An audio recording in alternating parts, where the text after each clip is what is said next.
বিদ্যালয়ৰ ছাত্ৰী নিবাসত অচিন ৰোগৰ প্ৰাদুৰ্ভাৱ সাবুৱাৰ কস্তুৰবা গান্ধী বালিকা বিদ্যালয়ত অসুস্থ অৰ্ধ শতাধিক ছাত্ৰী ৰোগ বিয়পাৰ কাৰণ বিচাৰি বিদ্যালয়ত উপস্থিত খাদ্য পৰিদৰ্শক চিকিৎসকৰ দল এইখন সাবুৱাৰ কস্তুৰবা গান্ধী বালিকা বিদ্যালয়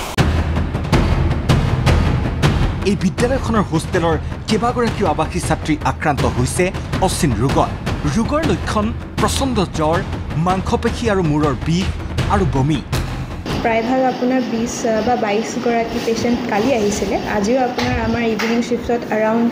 6 মান পেশেন্ট এডমিট মানে আহিছে আহাৰ পাছত ম্যাক্সিমাম পেশেন্টে আপোনাৰ যোনখিনি আমি কওঁ সিম্পটমস দেখাইছে সেইখিনি ভিতৰত হৈ গ'ল আপোনাৰ তেখেতলোকৰ গা বিষাইছে বুলি কৈছে বহুত বেছি অতি বেছি বুলি তাহিত সহ্য কৰিব নোৱাৰা নিচিনাকে তাৰপিছত তেখেতলোকৰ জ্বৰ হৈছে আৰু জ্বৰৰ লগতে তেখেতলোকৰ বমি হৈছে বুলি কৈছে এগৰাকীৰ পাছত আন এগৰাকী ছাত্ৰীলৈ দ্ৰুত গতিত এই ৰোগ সংক্ৰমণৰ পাছতেই শংকিত হৈ পৰিছে অভিভাৱক মহল কিন্তু কিয় একেই ৰোগত আক্ৰান্ত হৈছে বিদ্যালয়খনৰ ছাত্ৰীসকল চিকিৎসকৰ সন্দেহ তেখেতে লাষ্ট 2-3 ডেজ বা এসপ্তাহৰ পৰা যেনেকুৱা ধৰণৰ খাদ্য গ্ৰহণ কৰি আছে তাত যদি কিবা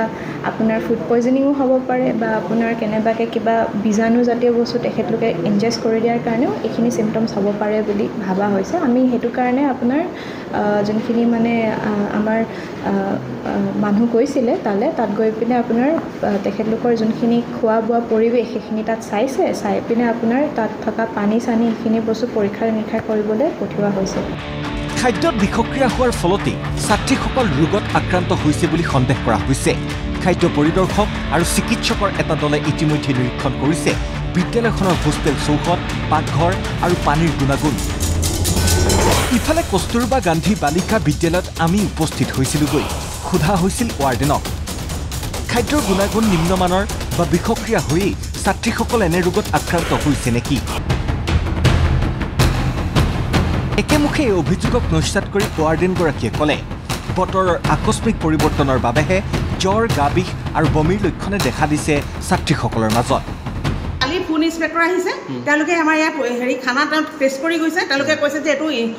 হেৰি ফুড পয়জনিং একো হোৱা নাই আৰু ডাক্তৰে কৈছে যে এইটো অনলি মাত্ৰ ৱেডাৰৰ চেঞ্জটোৰ কাৰণে হৈছে কিন্তু এইটো ফুড পয়জনিঙৰ কাৰণে হোৱা নাই এইটো মিছা এটা অপপ্ৰচাৰ এটা চলাইছে মানুহে একো হোৱা নাই অকল মাত্ৰ এইটো হৈছে অকল মাত্ৰ ৱেডাৰটো ঘপককৈ চেঞ্জ হৈ গ'ল এটা খুব ঠাণ্ডা হেৰি দি আছিলে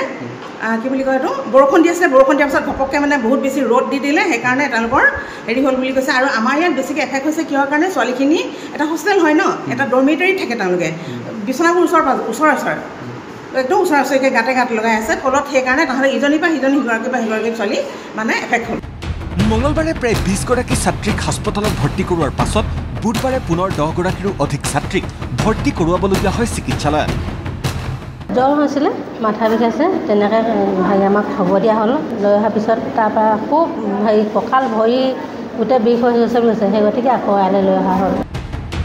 খাদ্য পৰিদৰ্শক আৰু বিদ্যালয় চৌহদ নিৰীক্ষণ কৰা স্বাস্থ্যকৰ্মীৰ দলটোৱে দিয়া প্ৰতিবেদনতহে স্পষ্ট হ'ব হঠাৎ কিয় একেই ৰোগত আক্ৰান্ত হৈছে আৱাসিক বিদ্যালয়খনৰ অৰ্ধ শতাধিক ছাত্ৰী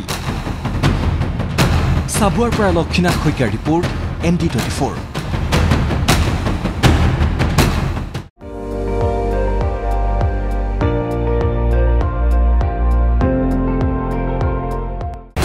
আপুনি চাই আছে ND24 সৰ্বশ্ৰেষ্ঠ নহয় সৰ্বোত্তমৰ দৌৰ